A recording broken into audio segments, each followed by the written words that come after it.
본문의 말씀 사도행전 2장 17, 18절 말씀 중심에서 영을 부어주리니라는 제목으로 함께 말씀을 통해 은혜 나누기를 원합니다.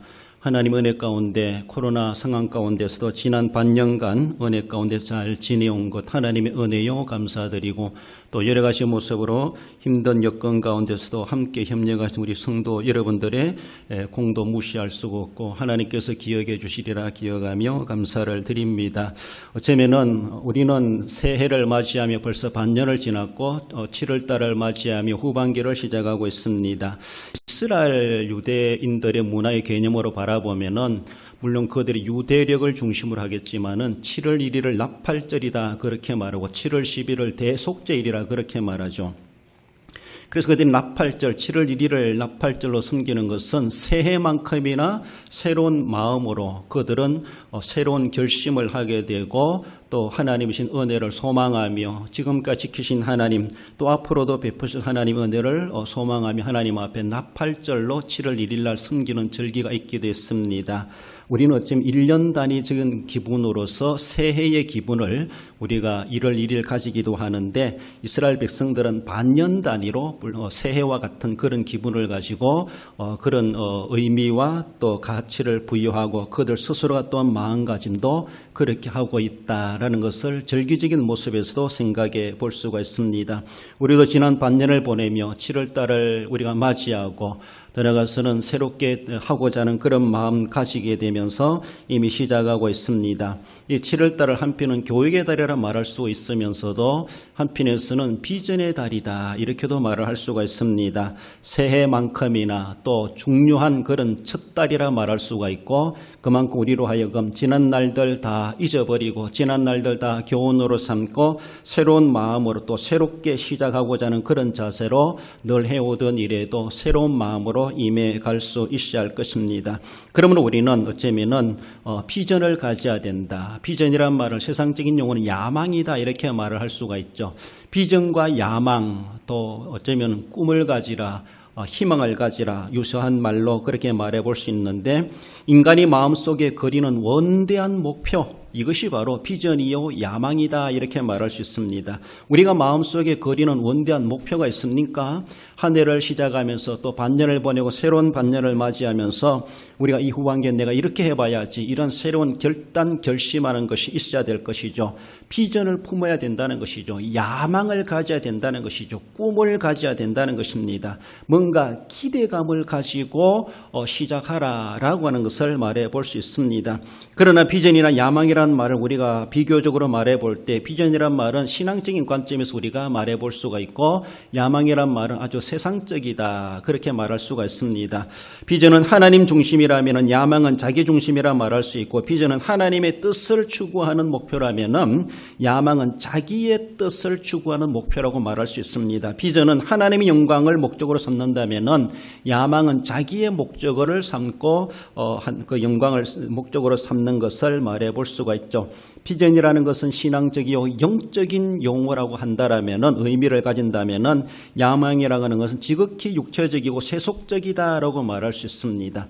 우리가 세상에서 학생들이 공부를 하든 직장에서 직장생활을 하든지 세상 말로 야망이 있어야 됩니다. 그저 안주하고 여기가 좋사오니 이만큼으로 만족하니 그것보다가도 계속해서 도전심을 가지고 자기의 영광을 추구해 가고자 하는 세상적인 관점에서 지극히 필요한 것이죠. 그것은 우리가 신앙으로 가미해 볼 때 그것은 결코 내 영광이 아니라 하나님의 영광을 위해서 이 세상에서 내가 잘되기 위해서 야망을 품어야 하면서도 우리는 동시에 또한 하나님을 믿는 하나님의 사람으로서 하나님의 영광을 목표로 삼고 나는 어떤 꿈을 꾸고 있는가 어떤 비전을 품고 있는가 이런 생각을 해봐야 할 것이죠. 세상에서는 뭔가 잘하려고 몸부림치고 정말로 세상의 직장이요 자기 발전 자기 성공을 위한다면은 조금 더 할애되지 않고 손해보지 않고 애를 쓰고 힘을 쓰고 반나절 가리지 않고 그렇게 노력하면서도 어쩌면 하나님이 우리에게 주시는 비전을 이루기 위한 하나님 영광을 위한 것에는 얼마나 우리가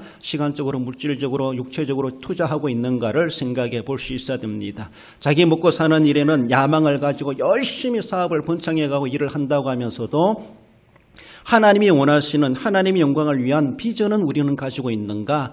우리는 육체를 가지고 세상 살아가면서 야망도 있어야 되면서도 비전을 가지고 있어야 된다. 어찌 비중적으로 바라볼 때는 우리가 그 나라와 그 일을 먼저 구하라는 말씀을 우리가 대교해 볼 때 우리는 정말로 야망도 있으면서도 그러나 비전을 더 풍성하게 가질 수 있어야 되고 비전을 품고 살아가는 그런 가운데 하나님 이 모든 것을 도와주시라 말씀하시는 것처럼 비전이 있는 사람은 세상적 야망도 있는 사람이다라고 말할 수 있습니다. 그러나 야망은 있으면서도 비전이 없는 사람이 있다라는 것을 생각해 볼 때 지극히 믿는다 하면서도 불신적이고 세속적인 것을 추구하는 그리스도인이다라고 말할 수 있습니다.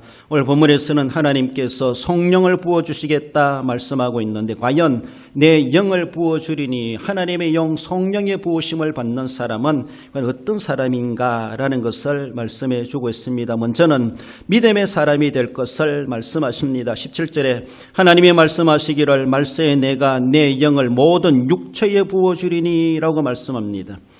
구원받는 믿음이라고 하는 것은 예수 그리스도를 마음속에 영접하고 예수님을 믿음으로 구원받는 것은 단회적인 사건이다 이렇게 말할 수 있습니다.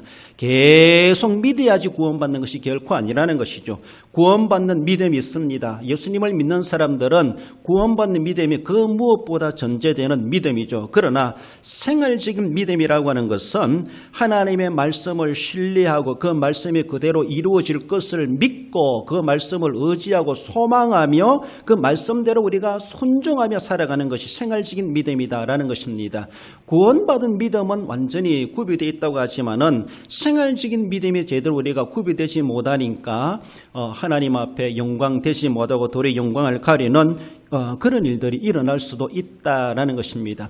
하나님의 은혜로 구원의 믿음을 우리는 갖게 되었습니다. 물론 생활적인 믿음도 하나님의 은혜로 이루어지는 것이지만은 하나님 우리의 결코 의지를 소홀히 여기지 아니하십니다. 내가 하고자 하고 간구하고 부르짖고 힘쓰고 애쓸 때 하나님 내 생활의 믿음이 더 온전해지게 하시고 하나님의 말씀을 신뢰하고 믿고 따르고 의지하는 데 대해서 할 수 있는 능력을 주시는 우리 하나님이시다라는 것입니다. 그러면 우리의 의지를 하나님이 결코 방관하지 아니하시고 우리가 하고자 할 때 우리의 의욕을 통해서 우리가 그런 야망을 가지고 비전을 가졌을 때 하나님 그것을 통해서 더불어 주시는 더하여 주시는 하나님의 은혜가 있다라는 것입니다. 그러므로 우리는 믿음의 사람이 되어야 되는데 하나님의 말씀에 하나님의 영은 모든 육체에 부어 주시겠다라고 하는 하나님의 약속이 있습니다. 생활적 믿음이 무엇입니까? 그 약속의 말씀을 믿는 겁니다. 그 약속의 말씀이 이루어질 것을 우리는 또한 믿는 것입니다. 그 말씀대로 이루어진다면 우리는 그 말씀을 따라서 우리는 기도하고 간구해야 되죠. 하나님 부어주시겠다라고 하는 게 난 가만히 거기 앉아 있는 것이 아니라는 것이죠. 하나님이 그렇게 하시겠다라면 생활적인 믿음 가운데 말씀을 우리는 신뢰해야 되고 그 말씀이 내게도 이루어지기를 소망해야 되고 그 말씀에 따라서 이루어졌을 때는 하나님 앞에 믿음을 행함으로 드러내는 생활적인 믿음을 우리는 나타낼 때 하나님이 주신 믿음의 모습이 되는 조화로운 것이 되는 것이고 그 믿음을 통해서 하나님의 영광을 나타내게 되는 것을 봅니다. 그렇게 생활적인 삶을 위하여 하나님 우리에게 내 영을 너희에게 부어주시겠다라고 말씀하십니다. 어떤 이들에게 주십니까? 모든 육체에게 부어주시겠다라는 것이죠. 정확히 말하면 예수 그리스도를 마음속에 영접하여 믿는 모든 지상의 성도들에게 육체를 입고 살아가는 모든 성도들에게 하나님은 주시겠다라고 말씀하십니다. 믿음을 가지고 살아가는 모든 성도들이라고 말할 수 있죠. 오늘 본문에 주어지는 그런 구분으로 바라본 자녀들에게 젊은이에게 늙은이에게 남종 여종에게 부어주겠다. 우리 하나님 그렇게 남녀노소를 구분하지 않고 하나님 그렇게 부어주시겠다 말씀하십니다. 남자 여자 구분하지 않습니다. 신분지 고하를 막론하고 하나님은 누구든지 하나님은 부어주실 대상으로 삼고 계시다. 하나님이 이러한 마음을 가지고 계시다고 하면은 우리의 지상에 살아가는 그리스도인에서 어느 누구도 제외될 자가 없다라는 것입니다. 저와 여러분들 이 자리에 있는 예수님을 구주로 믿는 저와 여러분들이라면은 모든 이들에게 하나님의 가지각색 그들에게 필요한 대로 하나님이 영을 부어주시고 하나님의 성령의 사람이 되게 하실 수 있다라는 것을 말씀하죠. 그래서 우리가 믿음 있다. 물론 예수님을 믿음으로 내가 믿는 사람이다라고 말하지만은 진짜 진짜 믿음의 사람이라고 하는 건 믿음을 가지고 있다고 믿음의 사람이 아니라 그 믿음이 행사되어야 되죠. 믿음이 표현되어져야 되죠. 믿음이 생활로 나타내져야 되죠. 그러니까 그 사람은 믿음의 사람이다라고 말할 수 있습니다. 여러분들 내가 부자란 말이 무엇 어떤 기준을 가지고 부자입니까? 정말로 돈 많은 사람이라 할지라도 쓰는 거 보면은 죄송합니다. 정말로 궁핍한 사람처럼 사는 사람이 있습니다. 무엇이 그것이 부자입니까? 이름만 부자지 삶은 부자도 아니고 가장 가난한 사람처럼 극빈자처럼 살아가는 사람들이 있습니다. 별로 세상에 가진 것 없는데도 부자처럼 쏘고 사는 사람이 있습니다. 없는데도 부자처럼 쓸 것이 있는지 모르겠지만은 여러분들 내가 뭔가 가지고 있다고 부자가 아니라는 것이죠. 내가 가지고 있다고 믿음의 사람이라는 것이 말할 수 없습니다. 물론 믿는 사람입니다. 하지만은 믿음의 행사적으로 바라보면은 정말 믿음이 있는가 의심이 될 만큼 그런 모습이 있기도 하죠. 그렇습니다. 우리 물질적으로 바라보면은 정말로 부자처럼 쓸 줄 아는 사람이 부자입니다. 그렇지 않습니까? 가지고 있으면서도 발발 떨고 드리지 못하고 쓰지 못하고 섬기지 못하고 나누지 못한다면은 없는 사람이란 뭐 다를 바가 있겠습니까? 그렇습니다. 하나님께서는 모든 지상에 있는 그리스도인들의 육체에 이 땅에 살아가는 동안에 내 영을 부어주시겠다. 하나님 그런 대상으로 삼으시고 있습니다. 그렇습니다. 사도행전 19장 2절에 보면은 이르되 너희가 믿을 때 성령을 받았느냐 이르되 아니라 우리는 성령의 계심도 알지 못하였노라 이런 말씀이 있습니다. 한편에서는 사도 바울이 에베소 지역에 갔을 때 에베소 사람들을 만나게 되죠. 에베소 교회로 말할까요? 에베소 지역의 사람들에게 그 당시는 아볼로라는 사람이 교회를 목회하고 있었습니다. 마침 아볼로가 고린도에 갔을 때 바울이 에베소에 들리게 되었다. 마침 그렇게 길이 엇갈리게 되는 것을 보죠. 그래서 에베소에 갔을 때 에베소 사람들에게 너희가 믿을 때 성령을 받았느냐? 성령에 대해서 질문을 하니까 에베소 교회 사람들이 성령에 대해서 들어본 적도 없다.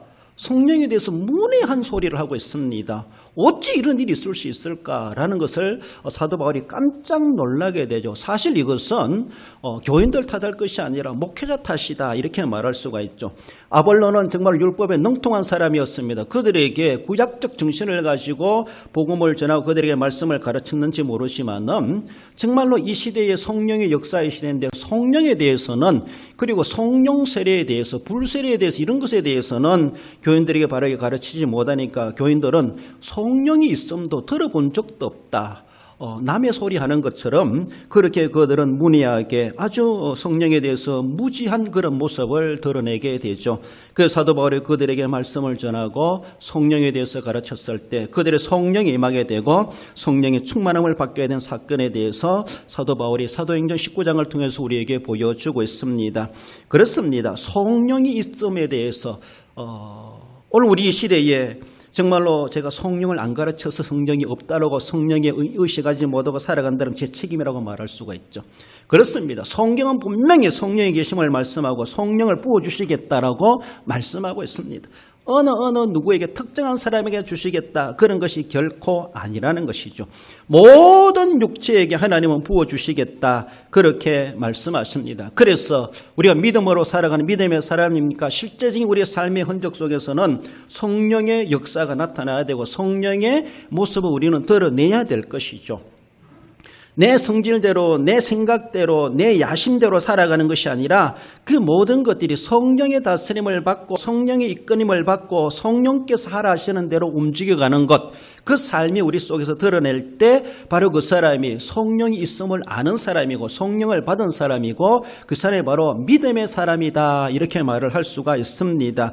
야고보서 2장 26절에서 행함이 없는 믿음은 죽은 것이니라고 말씀하시는 것처럼 성령을 나타내는 삶을 되지 못한다면은 우리는 어쩌면은 믿음 없이 믿음의 사람처럼 살아가는 것은 아닌가라고 말할 수 있습니다.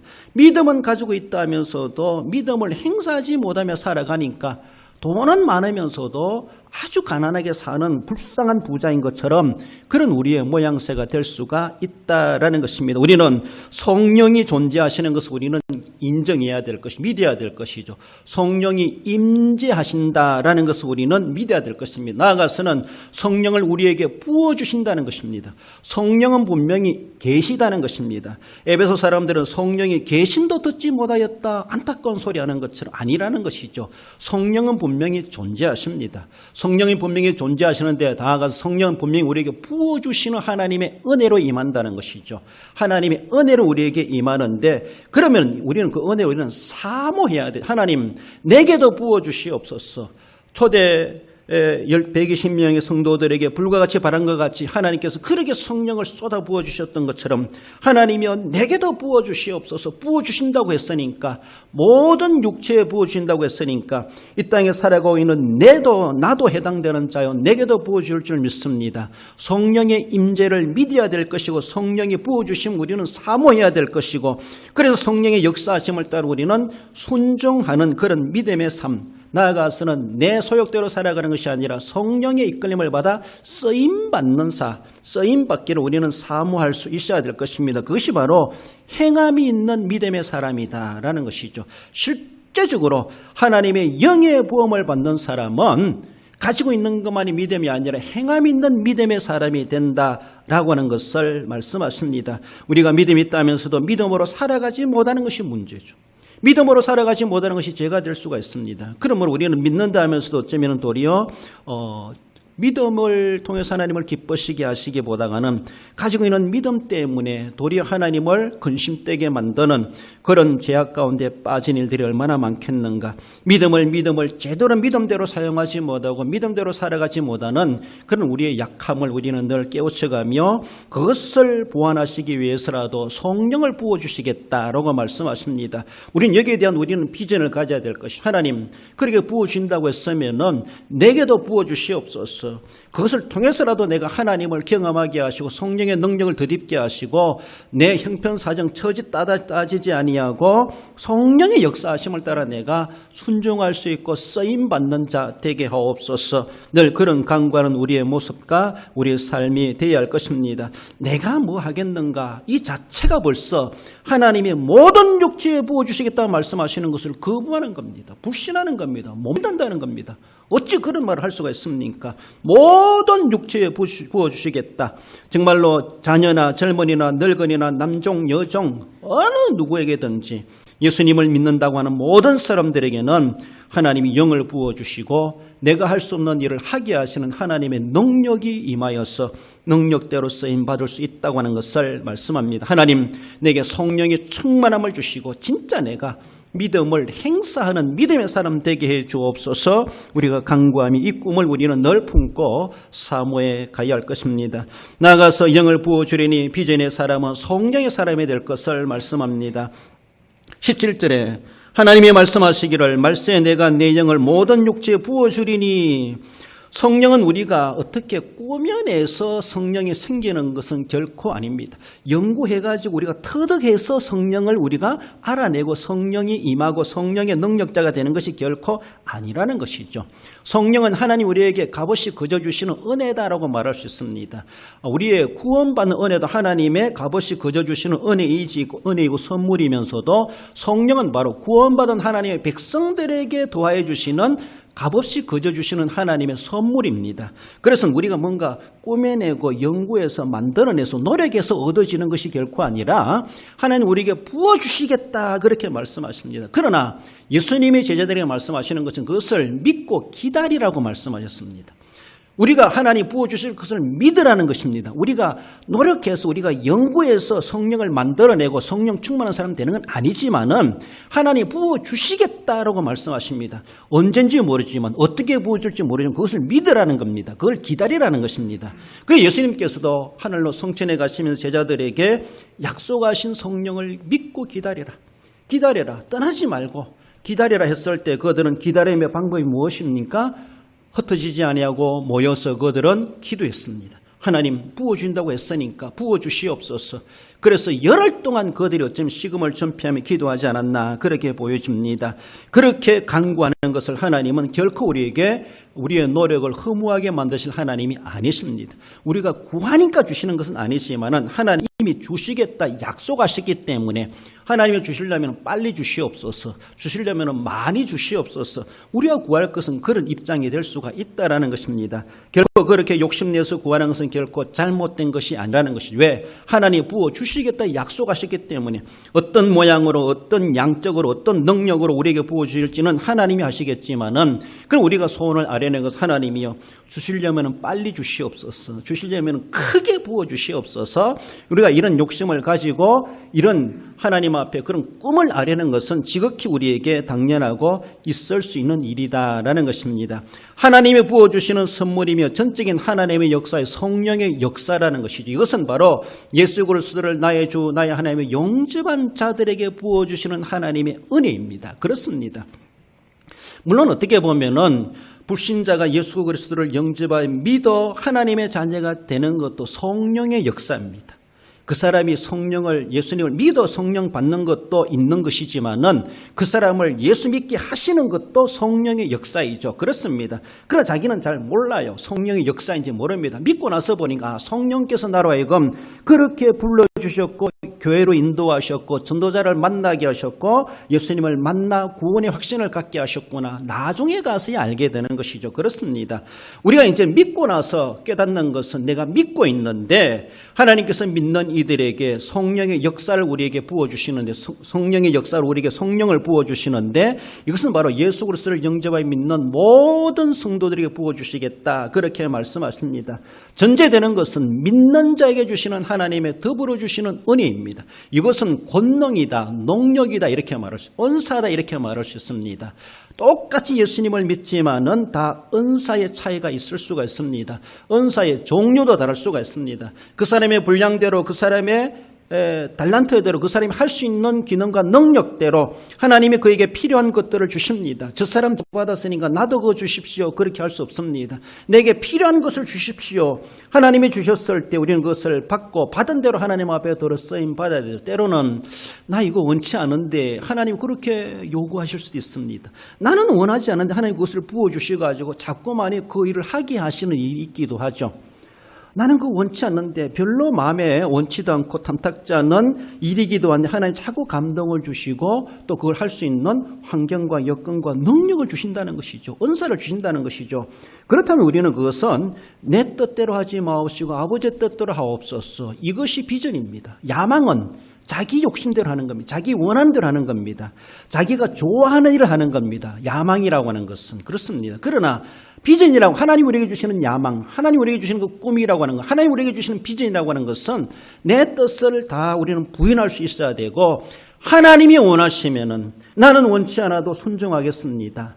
구속감을 받아 성령 받은 사람이 행할 수 있는 순종의 자세입니다. 그렇습니다. 이제는 예수님의 은혜로 우리가 구원받았다라고 하면은 하나님이 우리에게 주시는 성령이 있습니다. 그 성령은 이제까지는 네가 띠를 띠고 살아왔지만 이제 내가 너를 띠를 띠겠다. 네가 원치 않은 길로도 내가 데려가겠다. 이렇게 하시면서 하나님이 원하시는 대로 쓰시고 싶어 하시는 일이 있다는 것이죠. 원치 않은 길로 가게 하실 수도 있고 원치 않은 일을 하게 하실 수가 있고 그렇습니다. 그러니까 내 마음대로 하게 하시는 것이 아니라 하나님의 뜻대로 나를 이 땅에 보내신 인생의 목적대로 하나님 쓰시기 위해서 나를 그렇게 불러주시고 구원해 주시고 성령 충만하게 하시고 때가 되어 그렇게 쓰임받게 하시는 우리 하나님이심을 말씀하고 있습니다. 믿고 구원받은 자들에게 성령을 주시는 하나님이십니다. 그러므로 우리가 이곳에 있는 우리 모든 성도들은 성령 충만함의 대상이요 성령 충만함 받아 권능 받아 하나님 앞에 들어 쓰임 받을 만한 그런 모든 하나님의 은혜의 대상자들이다라는 것을 우리는 알아가야 할 것입니다. 자기 의사와 상관없습니다. 하나님은 내 의사보다도 나를 더 잘 아시는 하나님. 그래서 내가 어떻게 살아가야 될 것인가 하나님은 너무나 잘 알고 계신 하나님. 죄악 가운데서 엉망 죄악 가운데서 멸망의 자리에서 지옥의 권세 우리를 해방케 하시고 하나님의 자녀 삼으신 그 크신 하나님의 사랑은 우리를 그렇게 아무렇게 쓰시기 위해서 우리를 그렇게 구속해 놓으신 것이 결코 아니라는 것입니다. 독생자의 희생까지도 값을 치러 가시면서 나를 하나님의 자녀 삼으셨다라면은 어디에 쓰려고 뭐 하려고? 나를 어떤 인간 만들려고 하나님이 그렇게까지 하셨을까? 우리는 생각해 볼 때 그저 거듭나는 것만이 아니라 그러면 이제 하나님 쓰시옵소서. 그것을 위해서 나를 구속하셨고 그것을 위해서 내게 성령을 주셨다면 이제는 내 몸은 내 것이 아닙니다. 이제 하나님의 것입니다. 하나님의 뜻대로 하시옵소서. 그렇게 쓰임받는 사람, 믿음의 사람이요 그 사람이 바로 성령의 사람이다 라고 말할 수 있습니다. 저 사람이 성령을 받았느냐?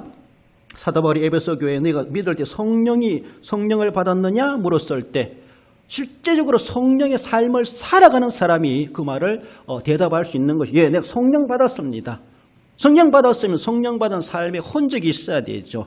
자기의 소욕을 버리고 자신의 욕심을 버리고 자신의 목적을 버리고 하나님이 원하시는 대로 내가 쓰임받고 섬겨가고 순종하며 사용되고 있는가라고 하는 것으로 성령 받은 대답이 될 수가 있다라는 겁니다. 성령은 받았다고 하는데 성령적인 삶을 살아가지 못한다면 돈 놔두고 돈 못 쓰는 부자나 똑같다라고 말할 수가 있습니다. 그것을 하나님 원치 않으십니다. 하나님이 부어주시는 대로 우리는 받고 부어주시고 부음을 받은 대로 하나님의 은사와 능력대로 하나님 앞에 들어 쓰임 받아야 될 것이죠. 사도행전 2장 4절에 보면 성령이 말하게 하심을 따라 다른 언어로 말하기로 시작하니라. 오순절에 많은 사람들이 모였습니다. 베드로가 설교를 했습니다. 그들이 성령 충만함 받아가지고 정말로 오만 사람들이 모였는데 다른 언어로 말하기를 시작하니라 방언이 터져났다라고 하는 것을 말씀하죠. 그게 모든 사람들이 말씀을 듣고 성령의 충만함을 받는 놀라운 역사가 나타나고 있습니다.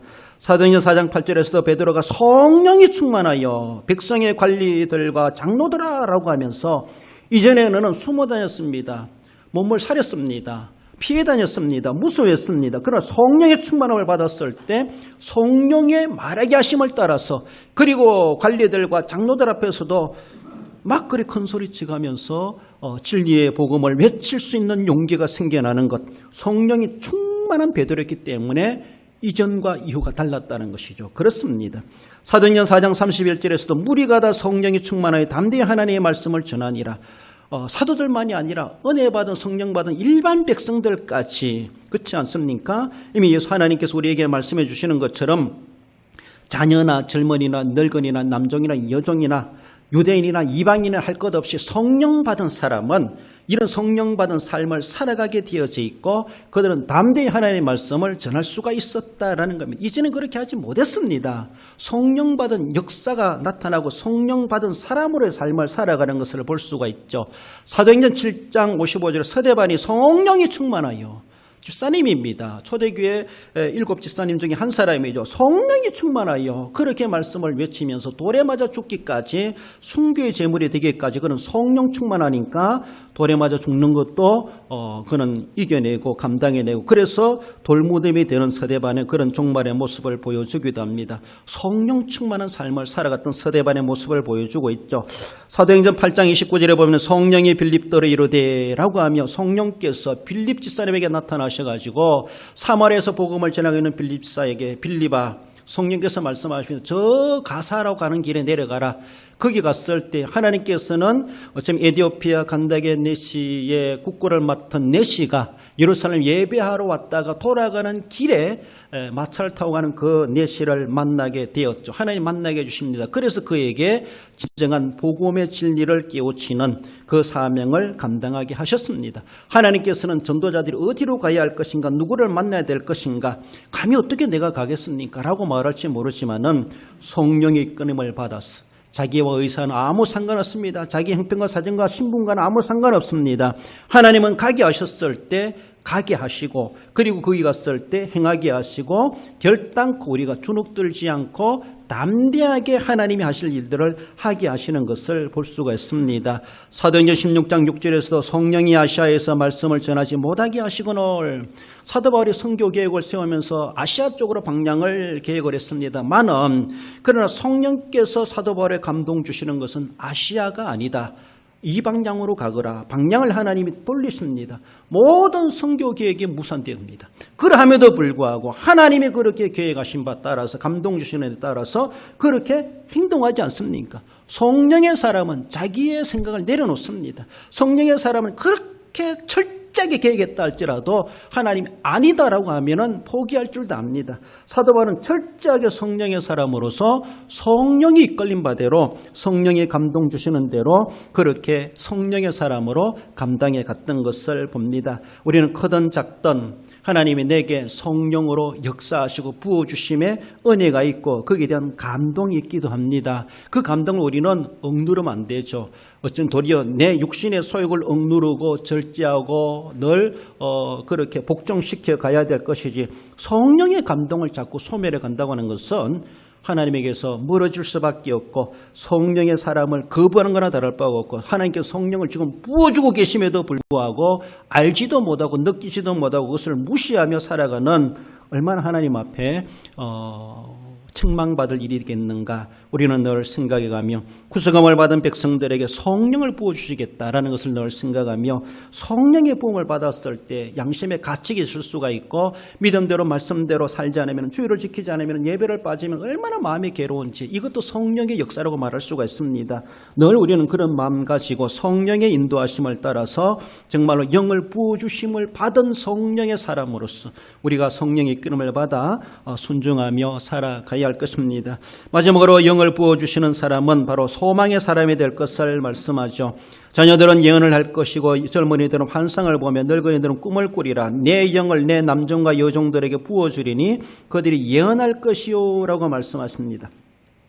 믿음으로 내일을 바라보는 사람들이죠. 믿음의 눈으로 내일을 바라보고 있습니다. 그렇습니다.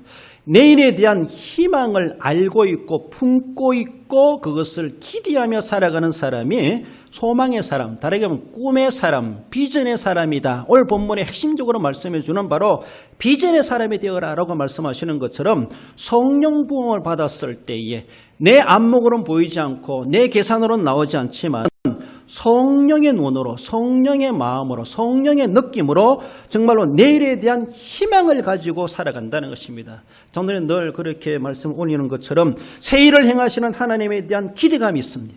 하나님이 지난 반년간도 함께 하신 하나님, 이 후반기에 어떤 일들이 벌어질까? 어떤 일이 벌어집니까? 확진자가 늘어진 일들이 벌어지고 있습니다. 우리의 희망을 꺾어버리고 우리가 후반기에 어떻게 될까 도리어 더 몸을 사리게 되는 이런 사회적인 환경이 주어지지만은 그런 눈으로 바라면 우리는 더욱더 집에 꼼짝 말고 있어야 되고 활동도 하지 말아야 되고 예배도 나오지 말아야 되고 그렇게 움츠려야 됩니다. 물론 그렇게 하게 돼야 되죠. 우리 육신을 입고 살아가기 때문에 늘 안전을 우리는 조심하며 사회적인 환경을 우리가 결코 무시하며 나는 괜찮다라고 하며 그렇게 거만하게 살아갈 수가 없습니다. 지혜롭게 우리는 대처해 가야 됩니다. 그러하지만 더 나아가서는 그렇게 방에 내가 움츠려 있다 할지라도 하나님 내게 주신 꿈에 대해서만큼 우리는 결코 가다둘 수가 없다라는 것입니다. 하나님은 그 일을 지금 행하여 가신다는 것이죠. 코로나가 있든지 말든지 뭐가 있든지 말든지 상황이 어떤지 말든지 정치적인 상황이 어떠하든지 경제적인 상황이 어떠하든지 내 육신의 형편과 건강의 사정이 어떠하든지 하나님은 그 일을 그대로 하나님은 진행시켜 가신다라고 했을 때에 내가 주어진 형편과 환경 가운데서 하나님의 꿈에 하나님의 비전에 새 일을 행하신 하나님의 역사에 난 어떻게 동참할 것인가? 남들처럼 건강하니까 몸으로 물질로 못한다 할지라도 병석에 있으면서도 동참할 수 있습니다. 그렇습니다. 결단코 하나님은 모든 사람들에게 육체에게 부어주시겠다라고 말씀하십니다. 육체는 연약하지만은 거기에 하나님이 영의 부음을 받았을 때는 놀라운 역사가 나타난다는 것이죠.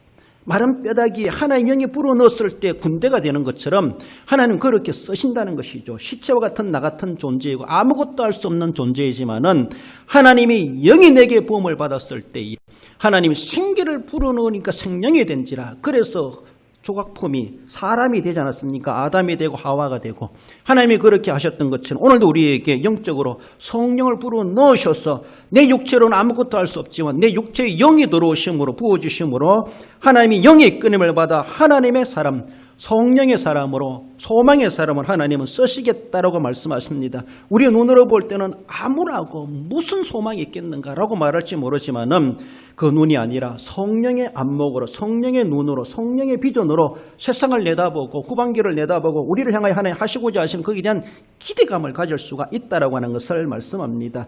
그렇습니다. 오늘만 보는 것이 아니라 오늘에 넘어서 이루실 하나님의 꿈을 그것이 내 꿈이다라고 생각하며 바라볼 수 있는 그 너머의 미래와 내일을 바라보는 그 눈이 바로 소망을 가진 자에게 하나님이 영의 부음을 받은 자들이 가질 수 있는 안목이요 비전이라고 하는 것을 말씀합니다. 소망의 사람이라고 하는 것은 믿음의 사람이요 성령의 사람에게 나타나는 자연적인 거룩한 반응이다. 결실이다 이렇게 말을 할 수가 있습니다. 이렇게 되는 것은 하나님이 영의 부어주심을 입은 자가 가능한데 그 입을 자들이 어떤 자라고 이 말씀하셨습니까? 첫 번째는 차별이 없다는 겁니다. 차별이 없습니다. 유대인이나 이방인이나 귀족이나 노예라 할지라도 하나님은 그것을 부어주시겠다라고 하는 것을 말씀하십니다. 그렇다면 여기에 해당되지 않은 사람 아무도 없습니다. 예수 그리스도를 나의 구주 나의 영접한 모든 사람이랍니다. 노예라 할지라도 귀족이라 할지라도 이방인이라 할지라도 무할례자라 할지라도 차별 없이 하나님은 부어주심의 대상으로 삼으시겠다는 겁니다. 나 같은 것이라도 그렇게 대상으로 삼으십니까? 우리는 얼마나 감사합니까? 그렇지 않습니까? 나아가서는 나이와 상관이 없다 그렇게 말씀하십니다. 정말로 자녀나 젊은이나 늙은이나 주님은 나이를 타지 않습니다. 미래에 대한 소망은 청년이나 노인이나 동일하게 하나님이 주시겠다는 겁니다. 우리 쉬운 말로 내가 이제 뭐 하겠는가? 이건 내 생각입니다. 이거는 안 믿는 사람들이 하는 소리입니다. 이거는 성령 받지 못한 사람들이 하는 소리입니다. 이거는 믿음이 없는 사람들이 하는 소리입니다. 그러나 하나님 우리에게 말씀하시는 것은 네 나이가 무엇이냐? 하나님 앞에 나이 이야기하지 마세요. 하나님 나이를 생각하면 하나님 나이에 우리가 무슨 나이에 명함을 내밀겠습니까? 영원하신 우리 하나님, 영원하신 하나님, 하나님께서는 나이와 상관없이 우리에게 부어주시겠다 말씀하십니다. 요셉처럼 30세 청년 때 하나님은 총리로 삼으셨습니다. 얼마나 젊은 세대, 신세대, 정말 획기적인 혁신적인 그런 인물이기도 하죠. 그렇습니다. 모세는 80세에 하나님의 사역자로 부름받습니다. 아브라함은 100세에 약속의 아들을 얻습니다. 100세의 아들을 낳았습니다. 그제서 뭐 하겠습니까? 라고 말할지 모르는 하나님은 나이와 상관없이 구약시대든 이 시대든 지금도 마찬가지입니다. 자녀나 젊은이나 늙은이에게 내가 부어주시겠다라고 말씀하시는데 부음을 받는 자가 쓰임받는 자입니다. 아무리 힘이 있고 재물이 있고 건강하다 할지라도 성령 충만하지 못하면 성령 받은 어린 애이 맛도 못하고 성령 받은 노인 맛도 못한 젊은이라고 말할 수가 있습니다. 그렇습니다. 나이와 상관없이 하나님 우리에게 부어주시고 하나님 그렇게 쓰시겠다 말씀하는 나이를 선입견으로 가지는 그 자체가 불신이라고 볼 수 있습니다. 하나님께서는 그렇게 하나님은 쓰시는 우리 하나님이십니다. 그러므로 우리에게는 소망이 있습니다. 젊은이나 자녀나 늙은이나 어느 누구랄지라도 하나님은 소망을 품고 살아가길 원하십니다. 내 남은 인생이 얼마나 되겠는가? 우리는 자연적인 생애를 살아볼 때 10년을 살겠나 5년을 살겠나 앞으로 1년을 더 살겠나 우리는 그렇게 불안한 가운데 살아갈지 모르지만은 남들 10년 살아도 달랑 1년 산다 할지라도 하나님은 놀라운 역사를 경험하게 하시는 그 1년의 기간이 될 수가 있고 남은 10년의 세월이 될 수가 있고 남은 50년의 세월이 될 수가 있다는 것이죠. 남는 100년 살고 200년 살면 뭐합니까? 하나님 앞에 들어 쓰임받고 허송세라는 인생일 수밖에 없습니다. 나이 자랑하겠습니까? 하나님 앞에 갔을 땐 아무것도 아니라는 것이죠. 과연 이 세상에 있을 때 내가 얼마나 성령의 붙잡힘을 받아 소망을 가지고 하나님의 뜻에 합한 삶을 내가 과연 몇 년을 살았는가? 이것이 영적 나이가 아니겠는가? 하나님 앞에 칭찬받을 기간이 아니겠는가? 우리는 정말로 70여 80을 살고 백수를 소망하며 살아가는 삶 속에서도 내가 얼마나 소망을 품고 하나님 앞에 그렇게 쓰임받는 삶을 살아왔던가 우리는 돌아보시면서 지나간 거 어찌할 수 없지만 이제라도 내가 하나님 내가 비전을 품습니다. 하나님 내게 믿음을 주시옵소서, 내게 성령을 주시옵소서, 내가 하나님의 눈을 가지고 미래를 내다보게 해 주시옵소서. 하나님이 쓰시려고 한다면 나 같은 것이라도 쓰여 주시옵소서. 기꺼이 하나님은 우리에게 쓰실 수가 있고 젊은이를 놀라게 할 만한 어린애 또한 늙은이를 쓰실 수가 있는 하나님이시라고 하는 것을 말씀합니다. 사도행전 2장 7절에 보면은 다 놀라 신기하게 여겨 이르되 보라 이 말하는 사람들이 다 갈릴리 사람이 아니냐? 그들이 왜 놀랍니까? 갈릴리 사람들은 사실은 못 배우고 경제적으로 약하고 가난한 사람들이고 천한 사람들이고 그렇게 여겨왔는데 이 예루살렘 주변에 있는 사람 놀랍니다. 다 놀라 신기하게 여겼습니다. 도저히 있을 수 없는 일이라고 볼 수 있는데 그 일이 현실로 나타나는 것이 웬일입니까? 그것은 그들은 신분은 그렇게 초라한 사람이라 할지 모르지만은 그들은 성령의 부흥을 받은 사람이기 때문에 그 귀족들이 놀라지 않습니까? 종교 지도자들이 놀라지 않습니까? 예루살렘의 도시민들이 놀라지 않습니까? 이 말하는 사람들이 다 갈릴리 사람이 아니냐? 어찌 된 거냐? 놀랍니다. 그렇습니다. 남을 놀라게 할 수 있는 것은 내게 성령이 임하였을 때, 남들이 보지 못하는 것을 볼 줄 알고 남들이 말하지 못하는 것을 말할 줄 알 때, 알 수 있는 것은 내가 지식이 있어가지고 내가 뭔가 많이 배워가지고 하는 것이 아니라는 것이죠. 내가 많이 가지고 있으니까 당당하게 말할 수 있는 것이 아니라는 것이죠.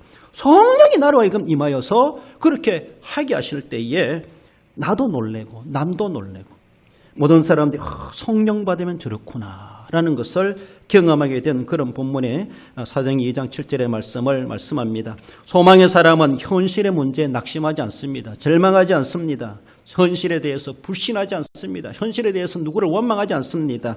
자기의 책임을 기억하며 어떤 어려움과 질고와 코로나와 재앙이 있다 할지라도 이 또한 지나가리라. This too shall pass, 이런 말이 있죠. 그렇습니다. 그 너머를 내다보거든요. 그 너머, 이 또한 지나가리라. 지나가면은 하나님이 예비하신 것이 있다고 하는 것을 믿음의 눈으로, 성령의 눈으로, 소망의 눈으로 바라보는 영을 부음을 받은 사람은 그러한 꿈을 가지고 그런 긍정적으로 살아가게 될 것을 말씀합니다. 이 눈에 아무 증거 보이지 않아도 묵묵히 비전을 품고 계속해서 전진해 가는, 행진해 가는 하나님의 사람, 우리의 후반기를 통해서 하나님이 행하실 그 모든 꿈과 역사를 내다보면서 오늘의 상황이었다 하다 할지라도 이 또한 지나가리라. 지나간 그 이후에 하나님이 보여주실 놀라운 장차 나타날 영광이 있다는 것을 소망하면서 기대감을 가지고 비전을 품고 성령의 충만함을 받아서 하나님의 뜻을 이루어드리는 우리의 삶이 되어져 갈 수 있어야 될 것입니다. 말씀을 맺습니다. 우리 성도 여러분, 성령 받아 믿음의 사람이 되십시다. 하나님 내게도 성령 충만함 주시고 구원받은 것으로 만족하지 아니하고 생활적인 믿음의 사람이 되게 해 주옵소서. 우리는 간구해야 됩니다. 성령 받아 성령의 사람이 되어야 될 것이죠. 성령 받았다고 품고 있는 것만이 아니라 성령을 행사하는 삶이 되어야 되죠. 써야 되죠. 성령의 쓰임을 받아야 되죠. 그것이 바로 진짜 성령 받은 사람이다. 그래 하나님 내가 쓰임 받는 자 되게 하옵소서 해야 될 것이죠. 성령 받아서 소망의 사람이 되어야 되죠. 늘 안주하고 게으르고 나태하고 이것이 좋사오니 더 이상 나가지 못하고 태보적인 그런 삶, 그저 자족하는 것만이 아니라 정말 소망을 품고 전진해 가고자 하는 이런 사람, 이런 성령의 사람이 되어야 될 것을 말씀합니다. 진정으로 성령 받은 사람은 가만히 있지 못하고 하나님이 기쁘신 뜻을 따라서 긍정적으로 적극적으로 능동적으로 추진해 가게 되고 쓰임받게 되고 헌신하게 되어져 있다는 사실을 늘 기억하며 교회 재직으로서 믿는 자로서 성도로서 우리에게 주시는 성령의 충만함을 받고 이 후반기에도 이 7월 달에도 우리의 남은 생에도 하나님 앞에 귀중하게 존귀하게 비전의 사람으로 위대하게 들어 쓰임 받으시는 우리 성도 모두가 되시기를 주님의 이름으로 축원드립니다. 기도하십시다. 주신 말씀 기억은 하나님 성령을 부어주시겠다 말씀하셨습니다. 하나님 자녀나 젊은이나 늙은이나 남종이나 여종이나 신분, 지위, 고하를 막론하고 나이를 말하지 아니하고 부어주시겠다 말씀합니다. 먼저 믿은 사람, 나중 믿은 사람 탓하지 아니하고 구분하지 아니하고 하나님 부어주시겠다 말씀하셨습니다. 내 모습이 이렇다 할지라도 내게도 부어줄 줄 믿습니다. 하나님 내게도 부어주시고 이전보다 달라지게 하시고 새로워지게 하시고 내가 믿음의 사람이 되고 성령의 사람이 되고 내가 비전의 사람이 되어서 하나님의 뜻에 맞게 쓰임받는 자 되게 하옵소서. 주신 말씀 기억하며 결심하는 마음으로 아픈 곳에 손을 얹고 우리 함께 기도합시다. 우리 하나님 아버지 은혜를 감사드립니다. 귀한 말씀 주시니 감사합니다. 지난 날도 함께 하시고 은혜 베푸신 하나님, 또 우리에게 반면을 허락하신 하나님, 후반기에도 하나님 우리를 향하신 기대감을 가지고 있습니다. 우리 하나님 아버지 모든 육체에 부어주겠다 약속하신 하나님의 영을 내게도 부어주옵소서. 진정한 믿음의 사람이 되게 하시고 진정한 성령의 사람이 되게 하시고 진정한 소망을 품고 날마다 적극적으로 믿음으로 주님의 거룩한 일에 쓰임받고 헌신하게 부족하는 자 될 수 있도록 우리 하나님 성령 충만함을 허락하여 주옵소서. 그래서 하나님이 쓰시고자 하실 때 마음껏 쓰임받고 하나님의 비전을 품고 하나님의 뜻을 이루어드리게 부족하지 않는 자 될 수 있도록 성령 충만케 해주시기를 원하오며 거룩하신 예수님의 이름으로 감사하며 기도를 영나이다. 우리 하나님 아버지 은혜를 감사드립니다. 모든 육체에 부어주시겠다 말씀하신 하나님, 그 귀하신 약속의 말씀을 신뢰하고 믿고 의지하고 간구하고 부어주시는 대로 받아 남김없이 하나님 앞에 아낌없이 힘을 다하여 들어 쓰임받는 저희들 되게 하시되 우리가 의지가 약하오니 믿음을 도하시고 건강을 도하시고 환경을 허락하시고 우리 하나님 앞에 헌신하게 부족하지 않도록 우리 하나님께서 도와주옵소서. 기꺼이 꿈을 가지고 비전을 품고 우리 하나님 앞에 쓰임받음으로 하나님의 뜻을 이루어드리고 하나님의 기쁨을 나타내는 위대한 인생의 삶을 이 후반기에도 살아갈 수 있도록 우리 하나님 역사하시고 영광 받아주시기를 원합니다. 몸이 아파 손을 얹어 기도하며 손에서 가슴에 손을 모아 기도하오니 우리 하나님 저희들이 손 모은 대로 기도한 대로 손 얹은 대로 소원하는 바대로 이루어 주시기를 원하오며 거룩하신 예수님의 이름으로 기도드리옵나이다. 아멘.